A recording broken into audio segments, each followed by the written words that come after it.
When it comes to So Fly Christmas, I think most will appreciate the fact that it's not focused on the awkward gray area or time period between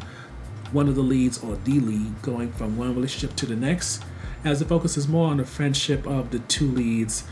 especially considering one has been far more lucky in love than the other, and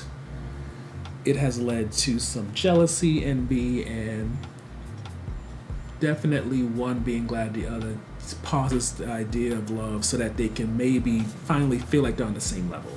So to summarize the film, on Christmas Eve, a man named Floyd abandons his fiancee, Wybetta, in this small church wedding, which thankfully only had Wybetta's parents, her best friend, and what we assume is her goddaughter. This leads to her, of course, becoming very sour about the idea of love, relationships, and everything. And luckily for Wybetta, her best friend Dion, who she does a podcast with called D and Y So Fly, she hasn't had the best track record recently either, since she's been recently divorced, but it seems just to try to make a friend feel better, also kind of join in on the vent session, they commit to being against love, and for about 10 or 11 months they're on the same page. However, a man named Clarence comes into Dion's life, and with that, she's no longer on the same page as Wybetta, nicknamed Y, and she tries to hide that out of fear of how Wybetta may react, especially since for almost the entire friendship, Wybetta has had far more easy of a time getting into relationships, romance, and all that, while Wybetta has struggled. And she knows that this is probably not the best time for Wybetta to have to once again readjust to the idea of not being a major force in Dion's life, since between her ex-husband and of course Dion's daughter is about 21 at this point, Wybetta has had to make many adjustments to where her position is, and there's a good chance it's become only harder and harder for her the older she has gotten. So the first highlight for us is that when it comes to Dion's daughter, Sierra, she wasn't just there. Sierra has a whole storyline where she's dealing with a professor who's trying to help her get her work published, but through nefarious means. And at the same time, because Sierra's 21 and not like a teeny bopper or whatever, she is old enough where she can have the type of adult conversations with her mom or else with Wybetta, where she can be sort of the bridge as things get awkward and even a little bit contentious between them.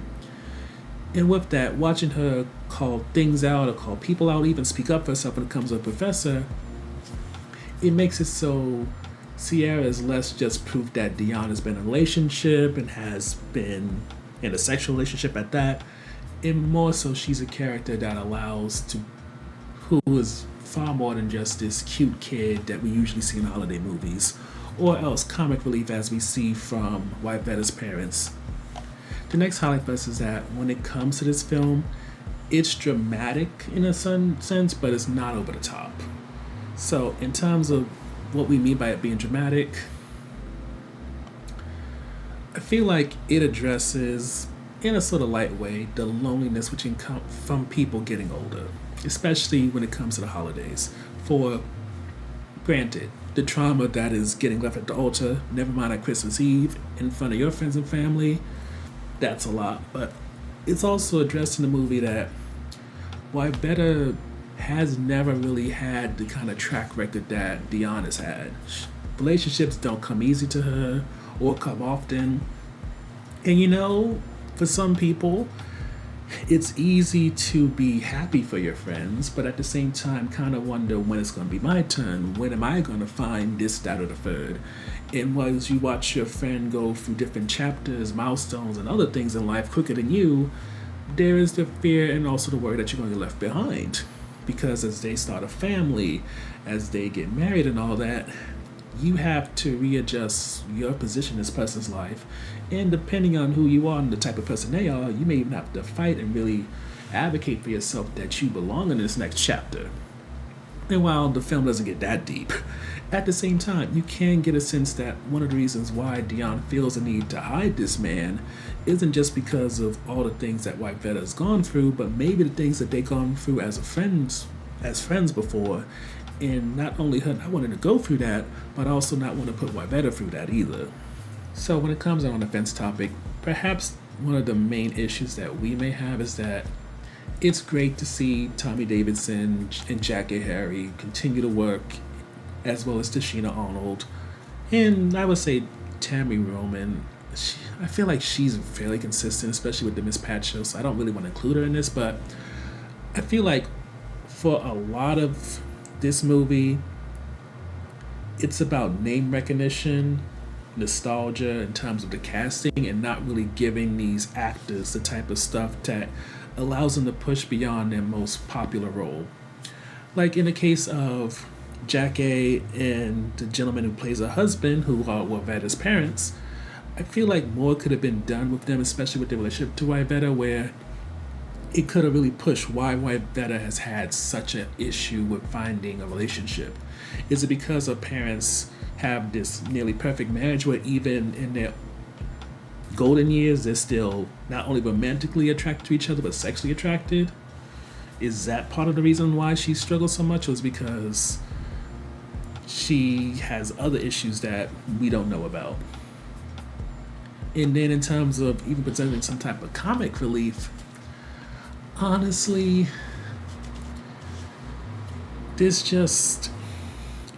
there are comedic moments in this, but considering where it could have gone when it comes to White Vetta's issues, which I feel like is something not addressed enough for holiday movies, especially since most deal with romance relationships, it feels like all this comedic stuff just fills up time and leads to a lot of wasted opportunities. So even though there's something here that could have been taken and really helped this film stand out, because maybe they don't think there's an audience for that type of stuff, it unfortunately gets set aside for something that's different than what everything else is out there. But at the same time, it's like a lot of holiday movies, horror movies, etc. Yeah, they may take a road that hasn't been tread too much for a good portion of the movie, but it all ends up in the same place, the same type of ending, the same type of stuff eventually. And in some ways it's disappointing, but at the same time, there's probably forces beyond my knowledge that kind of push these writers or actors, etc., to have it where things have to end on a familiar or else very easily wrapped up note. Overall,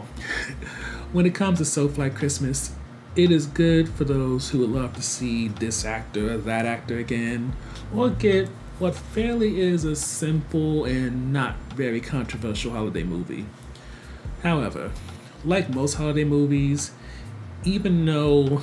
there is something slightly different about it, it unfortunately doesn't really tap into that as much as it should or could, and because of that, it doesn't feel like a classic or worth repeat viewing. It's decent, definitely entertaining, but ultimately a one and done film.